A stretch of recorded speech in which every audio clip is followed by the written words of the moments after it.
நிறைய அம்மா அப்பாவோட பிரச்சனையே கற்றல் குறைபாடு. அதாவது நம்ம பசங்க நல்லா புரிஞ்சுக்கிறாங்க, ஆனால் அதை எக்ஸாமில் எழுத தெரியாது. நிறைய விஷயங்களை வாயில் சொல்லும் போது சூப்பராக சொல்லிடுறாங்க, ஆனால் அதை பேப்பரில் எழுத தெரியலை.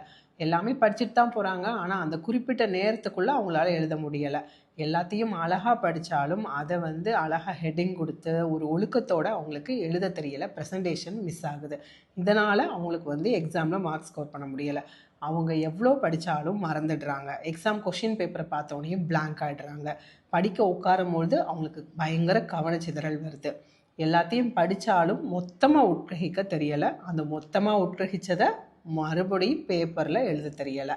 இந்த மாதிரி பிரச்சனைகள் மட்டும்தான் படிக்கும் போது திரும்பி திரும்பி வரும். ஆனால் இதெல்லாம் சரி பண்ணணும் அப்படின்னா முறையாக பயின்ற ஹோமியோபதி மருத்துவரை நம்ம பார்க்கும் பொழுது கற்றல் குறைபாடுகளுக்கு ஆரம்பத்திலிருந்தே சின்ன பிள்ளைங்களோட குணநலனுக்கு தகுந்த மருந்துகளை குடிக்கும் பொழுது அவங்களோட கற்றல் நல்லபடியாக முன்னேறதை நீங்கள் கண்கூடாக பார்க்க முடியும்.